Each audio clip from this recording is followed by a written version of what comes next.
Bom dia, pessoal. Estamos começando mais uma live hoje aqui nas nossas sextas-feiras de live do Ministério Público do Estado do Acre. Com um prazer muito grande que nós novamente vamos falar sobre a situação da pandemia no nosso estado. Hoje com um assunto bem pertinente relativo ao nosso contexto local, ao nosso contexto territorial, falando especialmente sobre a influência também do meio ambiente, a influência de tudo que acontece, tudo que ocorre a cada ano, né? E nós estamos chegando num período crítico também, em que as situações de queimadas se iniciam, e qual tipo de cenário nós temos para esse ano, em virtude principalmente da pandemia da Covid. Nós precisamos estar em alertas, estamos sempre muito atentos a todo o conteúdo epidemiológico por aqui que nós vivenciamos a cada dia. E a gente tem o prazer de receber o Dr. Odilson Silvestre, né? Nós estamos aguardando ele ingressar aqui na nossa live para podermos compartilhar a nossa live com ele, conseguir conversar um pouco mais sobre esse assunto tão candente e tão importante no nosso dia a dia. A gente, essa semana, nós atingimos, né, na data de ontem, 3.000 casos, e estamos muito preocupados com a situação da pandemia, né, em nosso estado. Nós estamos, de fato, chegando num ponto de saturação do nosso sistema de saúde. Nós estamos também preocupados com a evolução da curva epidemiológica, estamos preocupados definitivamente como podemos nos comportar diante da situação que nós estamos vivenciando dia a dia. O Ministério Público não parou, o Ministério Público sempre está atento ao que vem acontecendo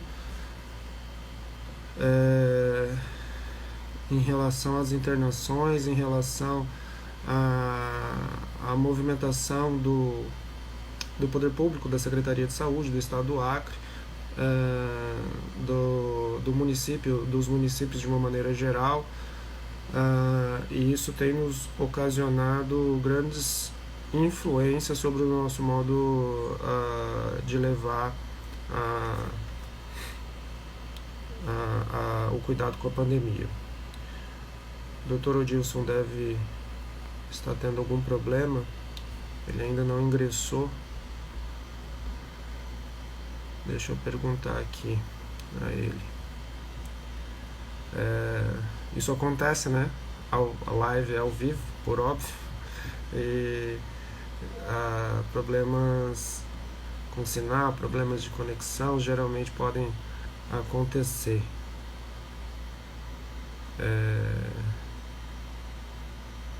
Mas enfim, até ele entrar a gente vai batendo um papo aqui. Um bate-papo leve, um bate-papo descontraído, para que a gente possa ter uma melhor live na data de hoje. Estou vendo muita gente entrar, a doutora Rita já entrou, doutor Tiago, doutor Thales. Não consigo ler tudo ao mesmo tempo, né? As letrinhas vão subindo aqui e a gente não consegue ler a participação de todos, especialmente quando nós estamos na live, porque temos a gente vai falando, a gente vai conduzindo. Parece que o Dr. Odilson não está nos encontrando aqui. A Samara, presente aqui. Bom dia, Samara. Samara é minha colega de mestrado, e também da saúde, atuou na saúde durante alguns anos ali na fundação. Enfim, o fato é que o Ministério Público do Estado do Acre não parou. Estamos em conversas autênticas com a Secretaria de Saúde. É, nós ainda trabalhamos de modo bastante transparente, a gente tem conseguido de modo bastante transparente com a Secretaria de Saúde, com o Estado do Acre, com o município de Rio Branco, com os demais municípios também. A Samara aqui está questionando os leitos, nós vamos falar durante a live, Samara. Espero que você fique conosco para ter essa resposta. O doutor Odilson entrou aqui, eu vou incluí-lo na nossa live aqui.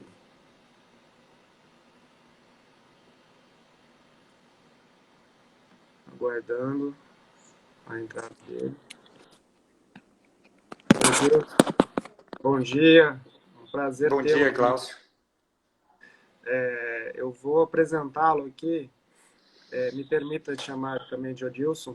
A gente tem uma conversa leve aqui, né, na live de todos, com todo mundo, para a gente ter uma conversa, um diálogo bem informal, né? O doutor Odilson é médico cardiologista, mestre em saúde pública pela Universidade de Harvard, professor e pesquisador da Universidade Federal do Acre e tem se destacado agora como um importante pesquisador também e profissional de saúde nesse momento da pandemia. Doutor Odilson, é um prazer muito grande tê-lo conosco para compartilhar algumas informações, conhecimento, e seja bem-vindo à nossa live.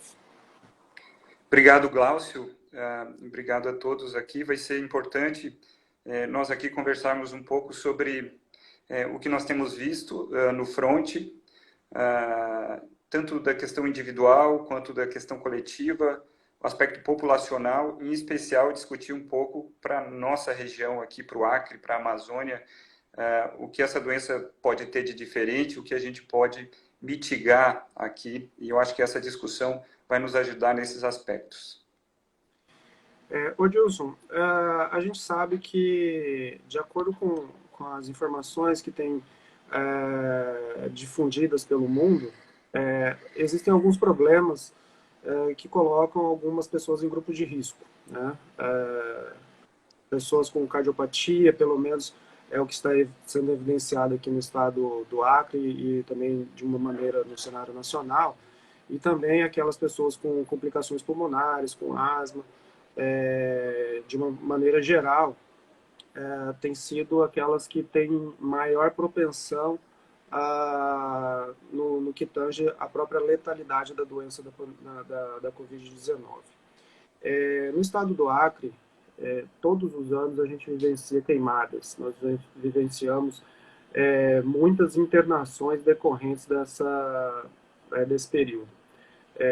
O estado do Acre vivencia mais ou menos 80%, pelo menos nos últimos anos, de internações decorrentes de complicações pulmonares justamente nesse período.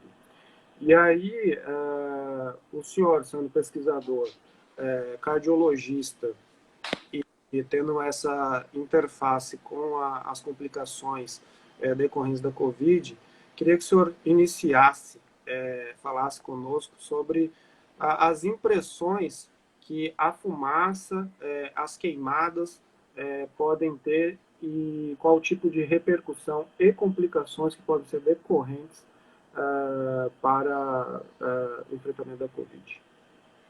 Glaucio, obrigado. A pergunta é direto ao ponto, né, do que a gente se propôs ali no título da live.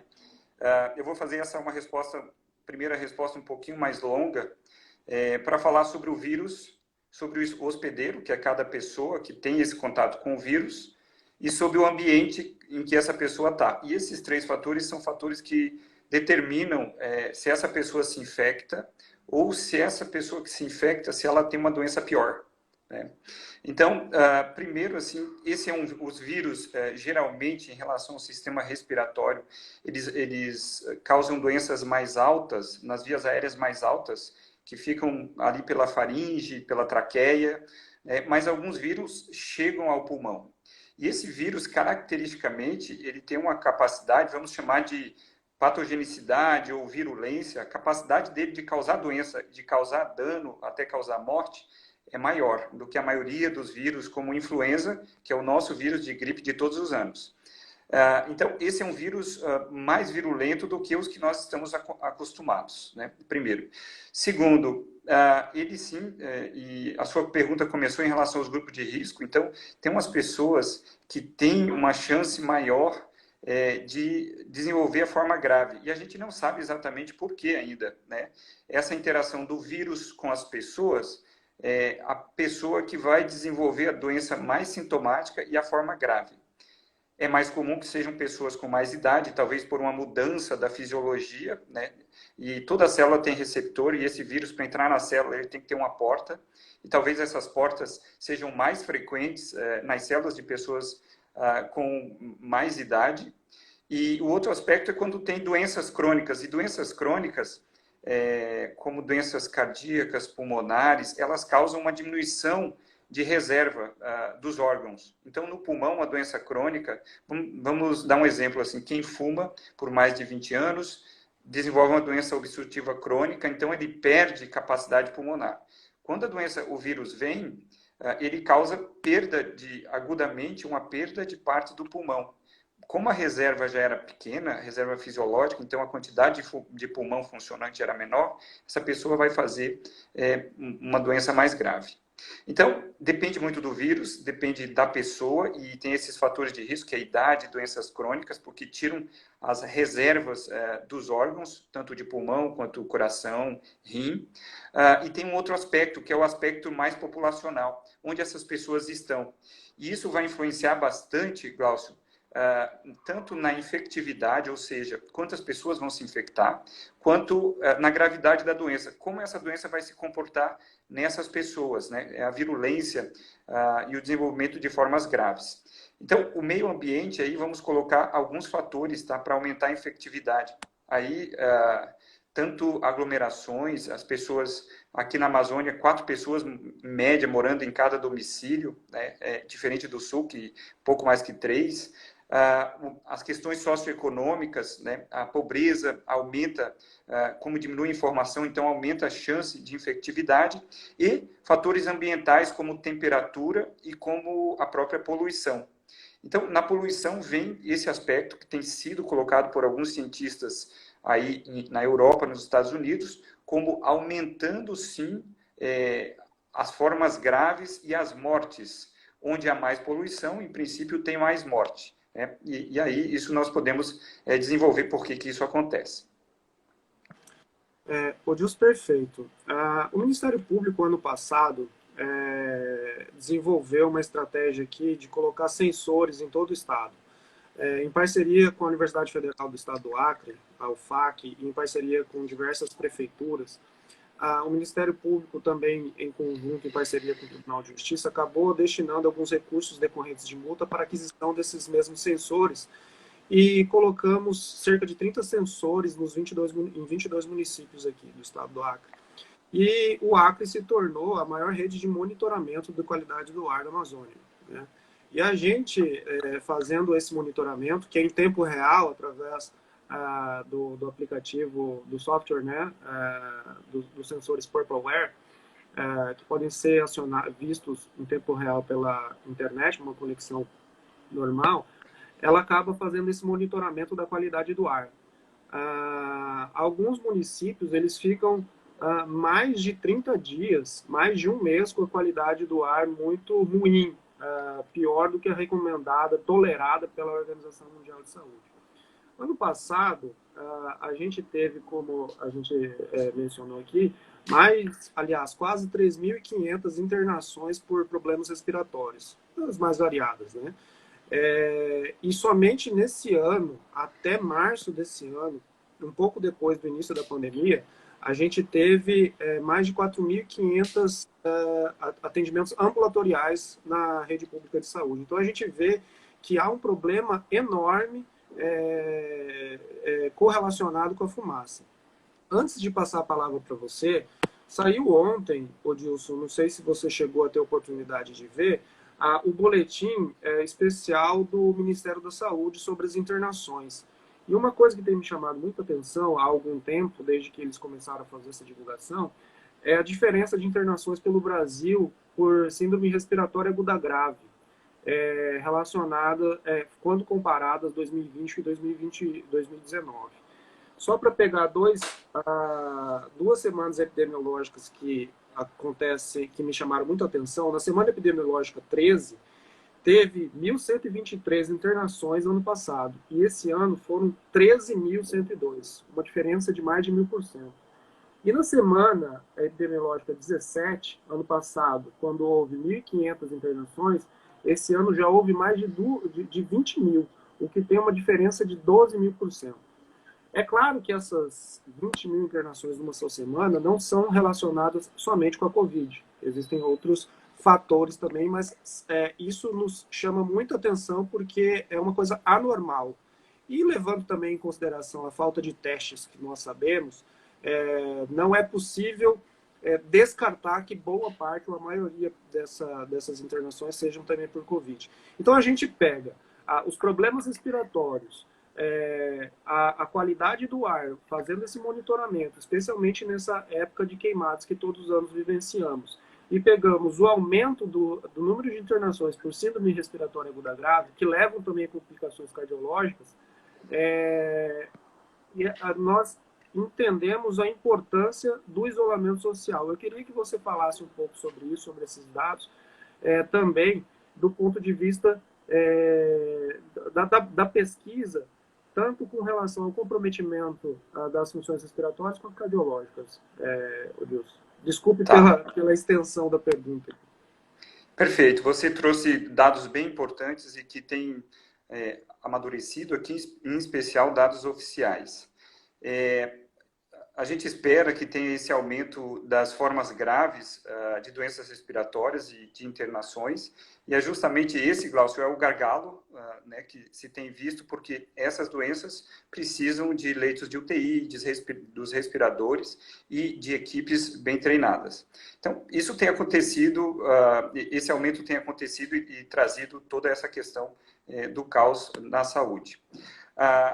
Um aspecto interessante, eu vou trazer um pouco para a nossa realidade aqui, é que o que nós esperávamos aqui na Amazônia é que isso acontecesse de uma forma menos ostensiva, né? Que nós tivéssemos menos casos. Não é o que se vê, né? E aí falando de dois aspectos. Infectividade, né? Se viu que a taxa de infecção, o chamado R0, o número de reprodução básico, ele parece ser maior para cá, as curvas aqui nas capitais da Amazônia são mais altas, né? Além disso, a taxa de complicação também, né? Então, as pessoas, e aí visto em número de mortes, né? A mortalidade, ou se a gente pegar alguns outros índices como letalidade, são maiores.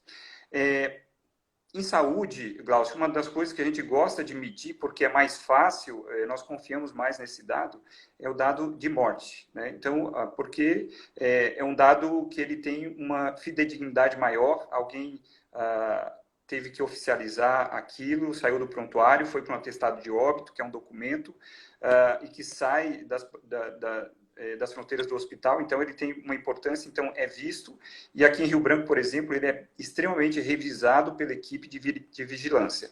Então, nós temos, sim, aí esses dados mostrando que letalidade, que é justamente quantos morrem daqueles que desenvolvem a doença, ou mortalidade, onde nós temos esse índice pela população, ela é maior para cá, né? Agora, você deu os números aí, nós falamos, olha, os números aumentaram de morte, né? Mas, possivelmente, veja, em Nova York esses números estão subestimados, né? É possível que tenha 20% a 50% a mais de mortes por Covid, né? E aqui não sabemos, tá? A vivência, trazer um pouco de experiência, então já tive que atestar pessoas que eu achava que era Covid, acabei atestando como pneumonia viral. Nós não tínhamos a comprovação pelo exame, né, a detecção do vírus, mas por outras circunstâncias, então, um caso que provavelmente era. Então, nós temos subdiagnóstico, inclusive subnotificação de mortes. Então, talvez seja maior, ou talvez não, ou certamente isso nós veremos no futuro, quando alguém com um método científico oficializar isso, nós veremos que esses números são bem maiores, talvez o dobro, né? E um outro dado, Glaucio, que nos ajuda a pensar é que quando nós olhamos letalidade, veja, para toda a população, de todas as pessoas que se infectam, entre aquelas que têm sintomas e aquelas que não têm, é provável que a morte aconteça em apenas 0,05% ou menos que isso, né? Então, seria uma letalidade menor do que está se vendo por aí, né? Que fica de 2 a 10%, né? Na maioria dos locais. Então, possivelmente tenha muito mais pessoas infectadas, então esse é o primeiro subdiagnóstico. O segundo, uma subnotificação das mortes, por quê? Alguém faz uma pneumonia grave, que você falou, que é a síndrome respiratória aguda grave, evolui para óbito, mas o teste vem negativo, né? E aí, como que nós vamos atestar? Então, o médico fica nesse dilema, se ele atesta como Covid ou não. E isso tem implicações outras, né, além das epidemiológicas, como o funeral para as pessoas, elas ficam restritas, o funeral é restrito, enfim. Então, isso tudo vem a impactar, e eu acredito que, sim, que tenhamos mais mortes, que na Amazônia isso seja ainda maior, porque classicamente os dados da Amazônia, eles são dados piores, né? O Ministério da Saúde, as mortes que não têm causa identificada são ainda maior, e agora nós vemos isso fica muito mais visível nesse momento da pandemia. Eu não sei, Glaucio, a sua pergunta, se eu respondi incompleto, você pode refazer alguma coisa para eu completar. Não, claro, Dilson, a gente vai conformando aqui, até porque a minha pergunta foi muito longa e acabou talvez se perdendo no meio, mas é importante fazer essa conexão entre ciência e nós que estamos vivenciando o mundo do direito, para falar também nessa interface. É importante, Dilson, quando você falou que talvez o índice o fator mais de fidedignidade seja a morte, no direito a gente trabalha da mesma forma, né? Na observação dos índices de criminalidade, por exemplo, é muito mais verossímil e fidedigno observar as mortes do que estupros ou do que roubos, porque corpo quase nunca desaparece, a não ser que haja uma ocultação de cadáver, mas você tem um vestígio de assassinato, de homicídio, enquanto o roubo ou estupro, nem sempre a vítima se reporta à delegacia, então a gente tem, de fato, uma subnotificação. Então a gente trabalha também no mundo do direito para observar, fazer os estudos observacionais sobre a violência, sobre as taxas de homicídio. Glaucio, só complementar o que você falou, nós temos aqui um fator que é justamente, será que essas mortes são Covid? Será que são outras causas? E teve uma discussão política sobre isso, bastante fake news relacionada a isso, né? Mas o que nós vemos é assim, nós temos uma dificuldade maior porque, por exemplo, do que eu sei aqui do nosso sistema, nós não temos serviço de verificação de óbitos, né?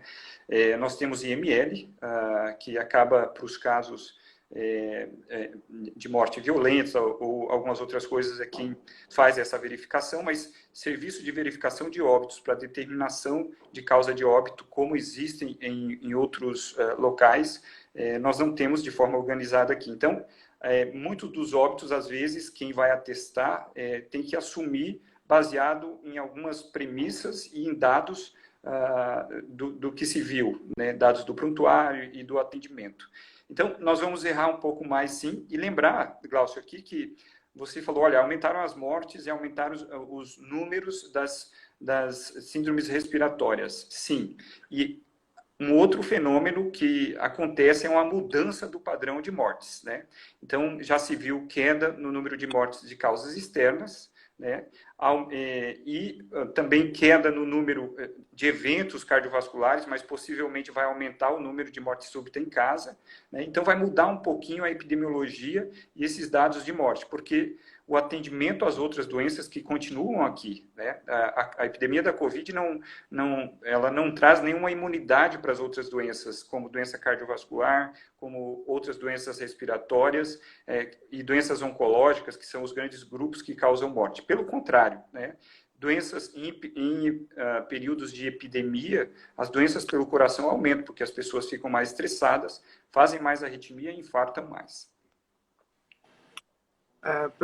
Inclusive, apesar de não haver sido publicado numa revista científica, alguns periódicos dos Estados Unidos alertaram para isso, né? Que as pessoas com receio de procurar o serviço de saúde acabavam não procurando o serviço de assistência em situações de cardiopatia e acabavam morrendo em casa, mesmo sem atendimento. O que seria um argumento favorável ao final do isolamento, que, com todo respeito, há uma grande distância entre uma coisa e outra. Cláudio, só complementar aqui, nós temos números daqui já, tá certo? Trabalhados junto com a Vigilância Epidemiológica de Rio Branco.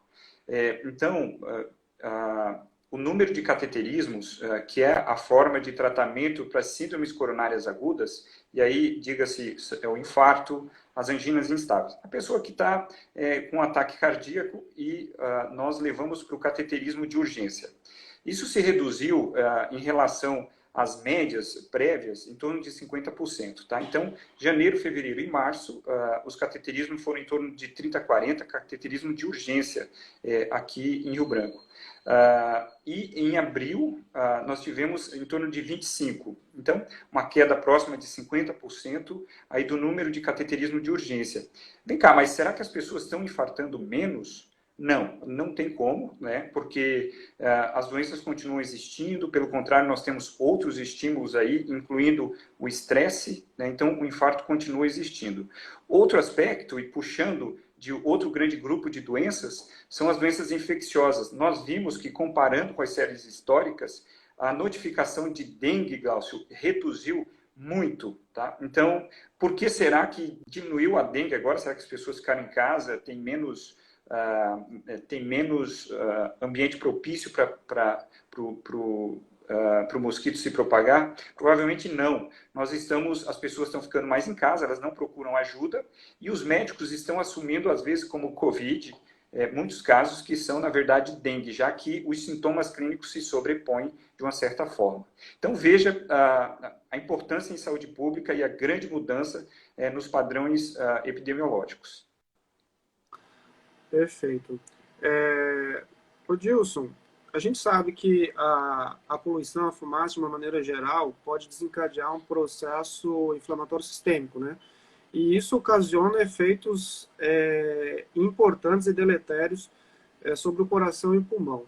Então, aí, reforçando um pouco a nossa live também, que tipo de cuidado a gente precisa ter, especialmente agora, que a gente está entrando numa época ordinariamente de queimadas aqui, o que podemos fazer, o que podemos alertar a população de uma maneira geral, seja porque a Covid mata, mas com a fumaça ela pode matar muito mais, e vivenciar uma mudança da postura cultural do acreano, que todos os anos, nesse mesmo período, acaba apesar de todos os avisos, apesar de todas as informações epidemiológicas que alertam para que isso incha o nosso sistema de saúde nesse período correspondente, qual o seu alerta que você pode fazer nesse momento tão delicado, coincidindo com a entrada da queimada, né, do período de queimada, com a nossa saturação do sistema de saúde?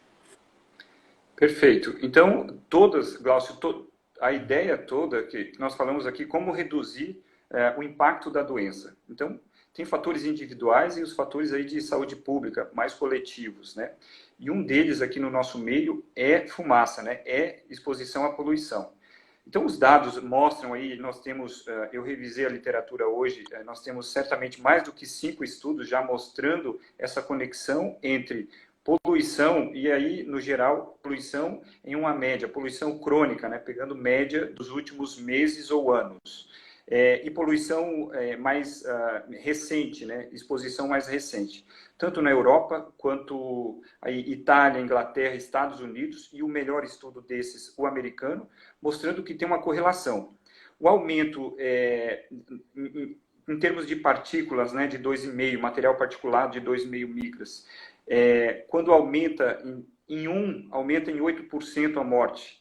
Para dar uma magnitude, o que você falou do Purpleware, aqui quando a gente olha, e foi o que eu, trazendo aqui, Glaucio, essa ferramenta excelente, uma plataforma fácil, intuitiva, e foi o que eu olhei agora para ver como está o nível de poluição nesse momento aqui em Rio Branco. Então, pegando alguns dados do ano passado, então, entre julho e outubro, houve picos de até 300, né? O normal é até 25, o que seria seguro. Então, chegou a 300 o número de partículas de 2,5. Bom, isso quer dizer que tem picos de poluição aqui, e já faz algum tempo, e a gente vai, sim, sofrer um pouco mais por conta da população ter sido submetida à queimada nos anos anteriores. E o efeito das queimadas e agora? É provável que sim. Por quê? A doença, Glaucio, se dá especialmente dentro do pulmão, a forma grave é dentro do pulmão, nos alvéolos. São estruturas extremamente delicadas, é uma membrana delicada, onde o oxigênio vai passar, sai do ar, né, no contato da superfície do ar, o oxigênio vai entrar na circulação sanguínea e aí ter as suas funções fisiológicas. O vírus chega ali, tá certo? E a poluição também fere as pessoas ali, causando inflamação, né, causando toda uma alteração da homeostase, ou seja, perde o equilíbrio, perde aquela capacidade de troca gasosa que se tinha, inflama, começam a aparecer células outras, e essa troca gasosa não se dá de forma adequada. Quando o vírus chega ali, nas circunstâncias de poluição, é provável, Glaucio, o que se fala da fisiopatologia é que o vírus chega ali, o sistema de defesa não está bem armado, ele está desestruturado porque ele está todo ocupado com o sistema de poluição. Então, tem um desarranjo na resposta inflamatória, na resposta viral, na resposta ao vírus. E aí, o vírus chega e acaba causando uma doença mais grave, ele tem mais possibilidade de ser patogênico, de causar doença. Então, precisamos reduzir, né? Reduzir a quantidade de fumaça, sim, e isso vai salvar vidas. É um tanto quanto difícil a gente dizer o quanto vai salvar, assim como para o isolamento social, o quanto de vidas salvou, mas a gente imagina que muitas, né, que reduziu morte em torno de 50% a 70%, e a redução da fumaça, embora eu não possa falar em um número, Glaucio, mas é algo que impacta bastante, porque cada indivíduo é como se ele parasse de fumar, né? Que a poluição acaba sendo uma forma de tabagismo coletivo, onde a gente começa a aspirar material particulado, né, em menores quantidades, mas quantidades que, ao longo do tempo, causam dano, sim, ao pulmão, ao alvéolo. E esse vírus, extremamente virulento, então, causa esses danos no pulmão e ele aumenta a sua patogenicidade, aumenta o seu dano quando tem poluição, né, quando tem doença crônica e nas pessoas mais vulneráveis, que são os idosos e aqueles com doença crônica. Então, imagina se entre julho e outubro, se nós somarmos a toda a nossa situação aqui na Amazônia, que é de um sistema de saúde frágil, sem grande quantidade de leitos, né? Nós já estamos aqui com ocupação quase total dos nossos leitos na maioria das cidades, né? Com pobreza, né? Com várias pessoas morando no mesmo lugar, portanto, muita gente se infectando, acesso à informação reduzida, né? Algumas pessoas que são os chamados espalhadores rápidos, não obedecendo muito às regras e espalhando muito a doença por aí, então uma infectividade maior. A doença chegando mais aos nossos idosos, porque os nossos idosos moram com mais pessoas, né? Então eles vão ser mais infectados. E aí soma-se a isso a situação da poluição, onde o sistema de resposta do indivíduo está diminuindo por conta dessa exposição. Então a ideia é reduzir, né? Nós conversarmos e fazermos disso uma campanha para que haja menos poluição.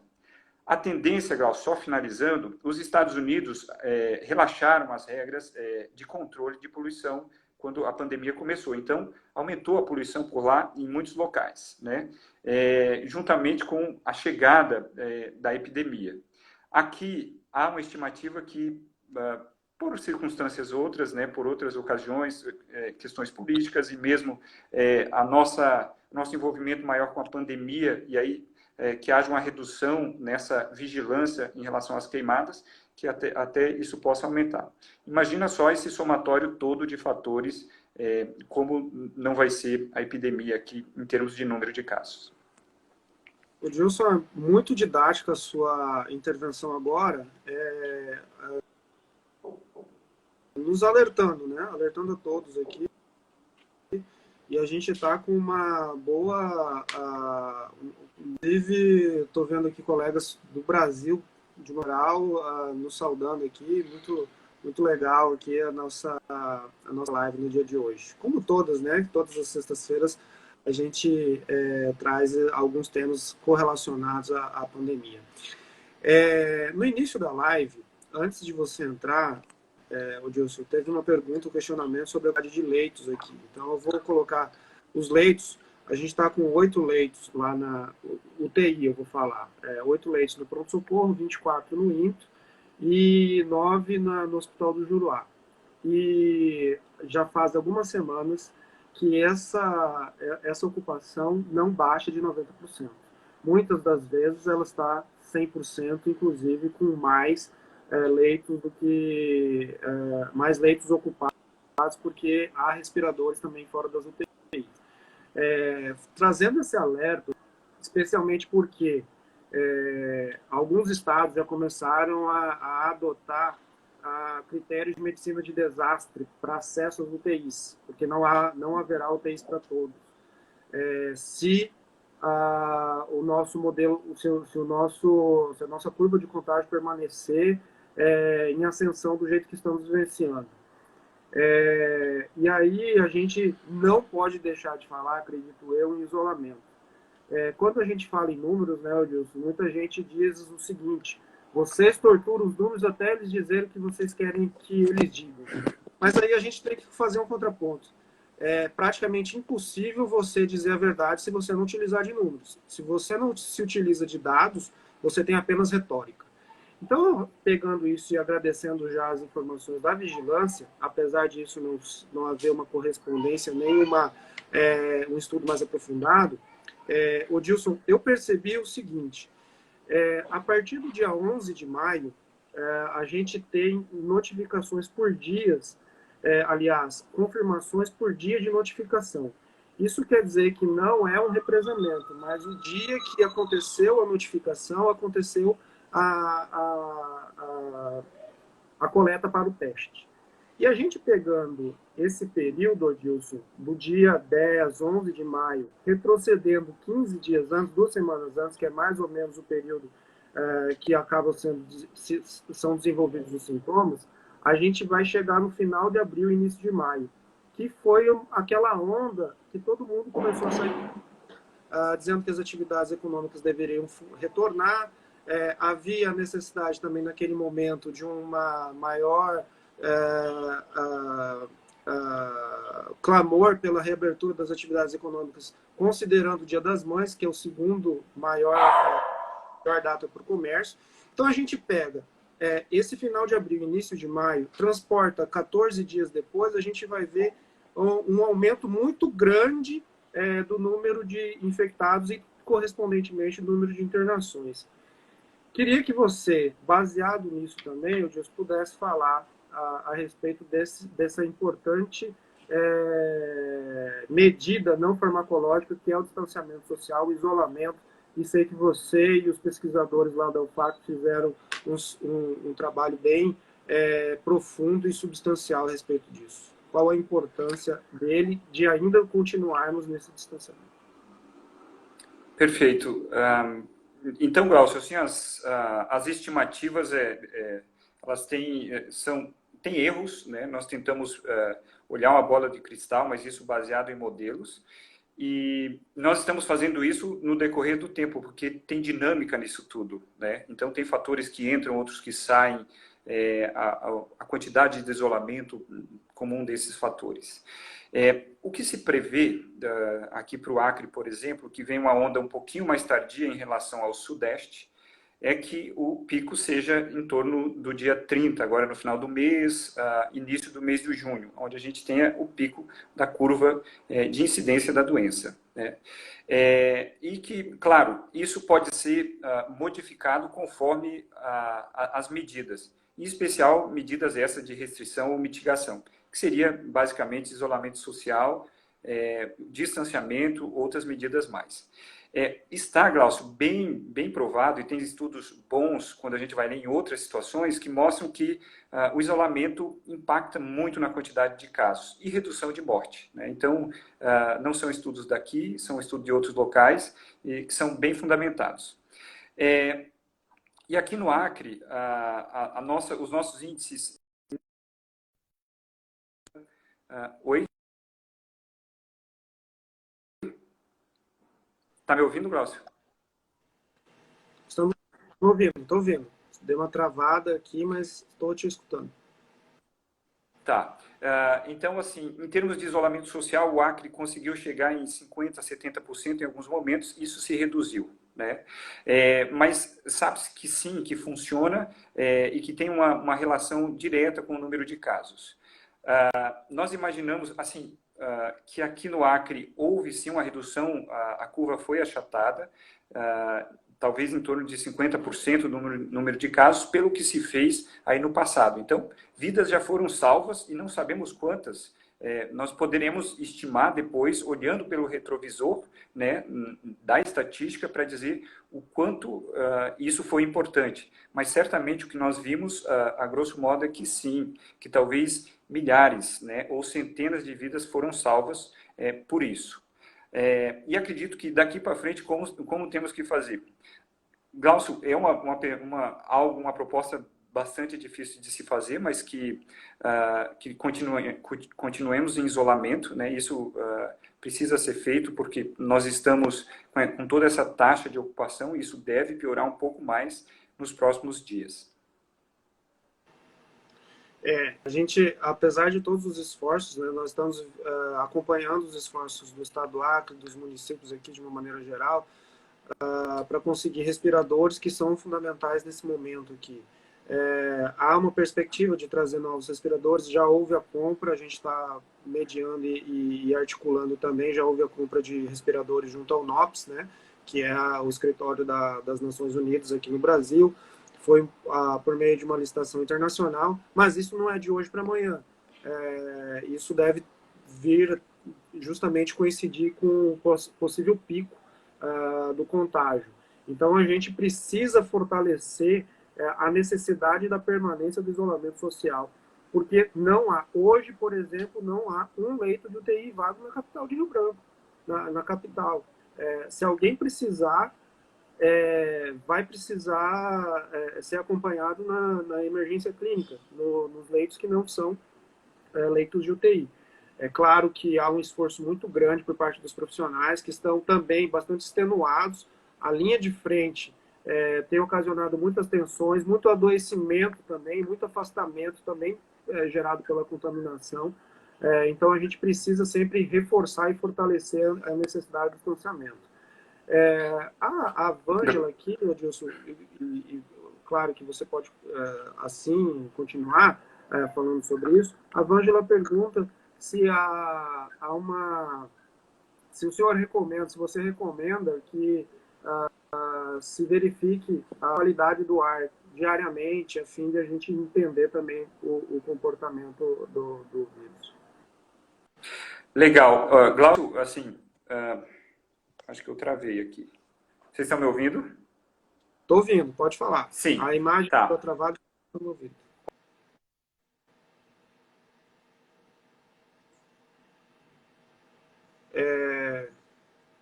Agora travou. Aí, voltou. Tá. Só um minuto, deixa... Glaucio, só alguns segundos aqui para ver se... Claro. Fica à vontade. Tá. Só, Glaucio, eu acho que eu não peguei a pergunta por completo.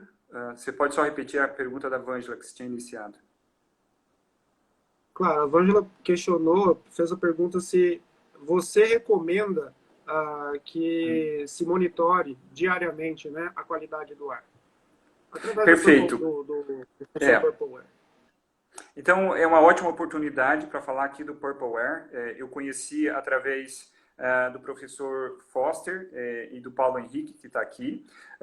E nós temos isso numa plataforma, acho que foi o Paulo que já compartilhou o link ali do Purpleware, então o acesso é free. E eu acho que as pessoas têm que saber o que elas estão respirando, assim como o que elas comem. Então, saber a qualidade do ar que elas respiram, até para que, fora dessa situação de epidemia, que elas saibam exigir algumas coisas como qualidade do ar, que é um dever aí das instituições de garantir que seja de boa qualidade, né? Então, sim. E falar um pouquinho, Glaucio, é o seguinte, importante as pessoas saberem que a Covid-19 até aqui não tem tratamento, né, específico. Nós temos tratamento de suporte, então, individualizando para cada pessoa, é uma doença viral, né, uma pneumonia viral na sua forma grave, onde nós, nas formas mais leves, nós tratamos dando remédio, medicamentos para os sintomas, nas formas mais graves, nós tratamos complicações dela. Em princípio, tem um antiviral que funciona, tá? Ele reduz a ativação do vírus, diminui o tempo de internação, então ele melhora o quadro clínico, assim como é o oseltamivir, o Tamiflu, para gripe. Não há cura, tá certo? Então, quando alguém falar em cura, você já pode parar ali e provavelmente não existirá cura para essa doença tão logo, né? Então, o tratamento que nós temos, ele é populacional, é isso que você falou. Como nós podemos fazer o controle em termos de população para que menos pessoas padeçam, menos pessoas tenham uma forma grave, menos pessoas internem e acabem precisando de um ventilador e não o tenham. Então, o tratamento é isolamento para que o vírus não se espalhe, muita informação, né? E as medidas outras de higiene e de otimização, né? As pessoas dentro de casa, que elas continuem tomando cuidado. E trazer um dado aqui, aproveitando esse finalzinho, dizer que a maior parte dos contatos, Glaucio, tem acontecido intrafamiliar. Então, as pessoas estão se contaminando dentro de casa porque as orientações não estão sendo seguidas. Alguém com sintoma continua com um convívio normal, né, como se estivesse fora da pandemia, e a contaminação familiar é altíssima. Tá? Então, dentro de casa, os cuidados nós temos que reforçar, não só em locais públicos, mas alguns levam a doença para casa e dentro de casa parece que a vida continua normal, mas nesse momento não está, né?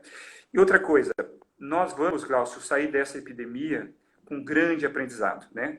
Um grande aprendizado. O sistema público, você sabe, você acompanha, nós já tínhamos muitas restrições, muitos gargalos e muita escassez no sistema público. Isso aqui, para a nossa realidade, só foi realçado, ele foi mais mostrado, né? E ele foi piorado de uma certa forma. E nós vamos ter mais estrutura depois disso, mais noção de logística no sistema de saúde,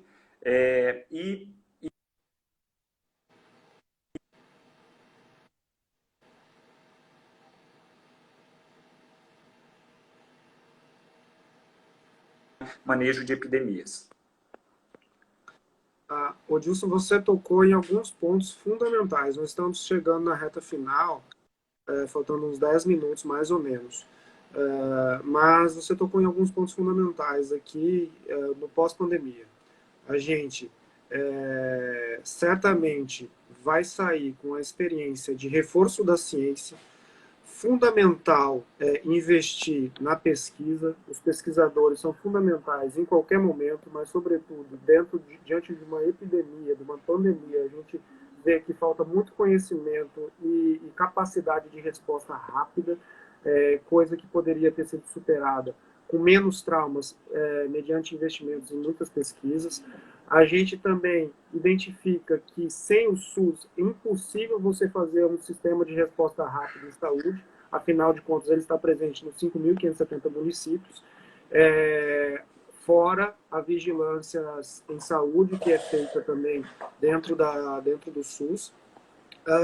E você ainda trouxe um bastante importante nesse mundo em que nós vivemos.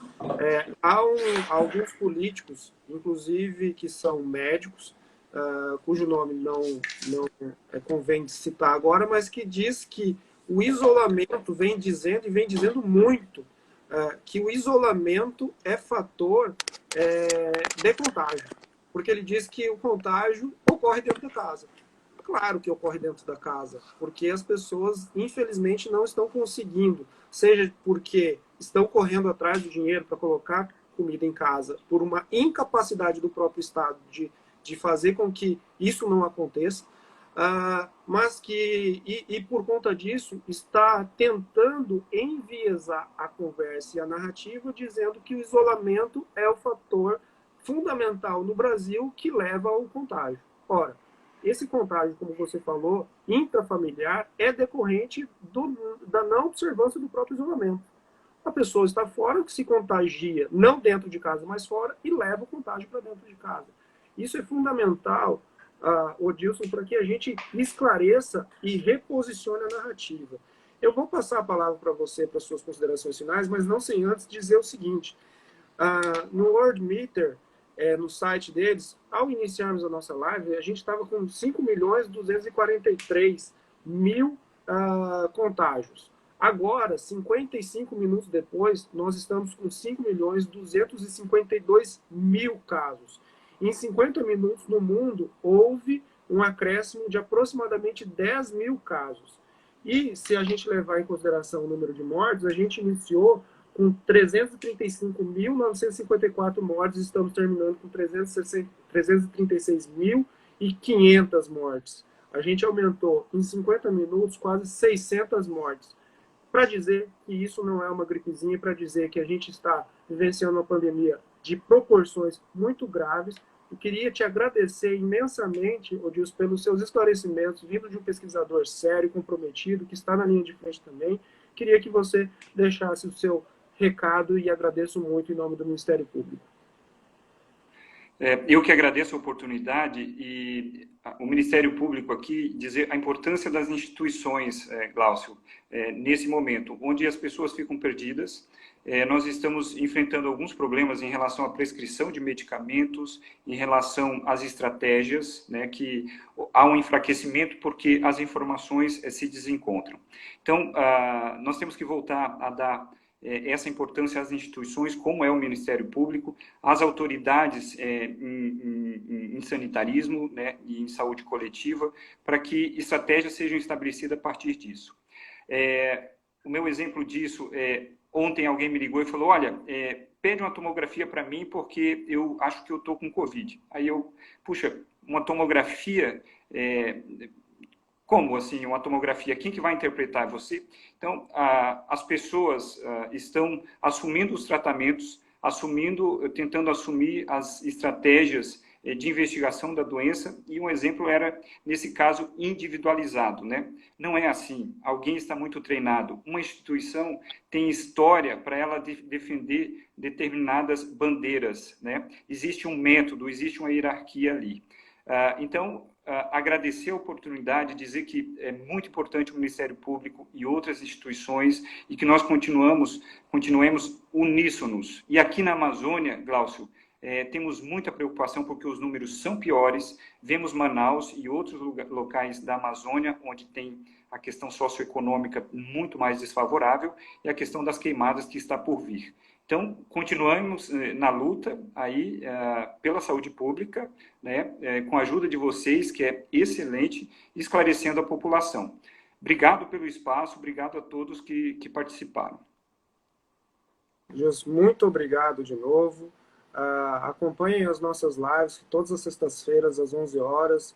A gente já trouxe nomes importantes aqui, como o Odilson, como outros que passaram por aqui. É importante utilizar todos os instrumentos possíveis para a gente fazer uma comunicação honesta, fazer uma comunicação clara, sem enviesar por outros caminhos que não sejam a ciência. E queria novamente agradecer a todos os que participaram, fizeram algumas perguntas, a gente não conseguiu, pelo tempo que o Instagram nos proporciona, responder a todos, mas essa live ficará disponível no YouTube daqui a pouco, para que possa ser novamente observado. O Ministério Público continua à disposição, pode entrar em contato por meio da ouvidoria, e queria deixar um último recado antes de encerrar a nossa live. A Covid mata, agora com a fumaça ela mata muito mais. Um bom dia a todos, muito obrigado, Adilson, um grande abraço a todos que nos acompanharam. Obrigado.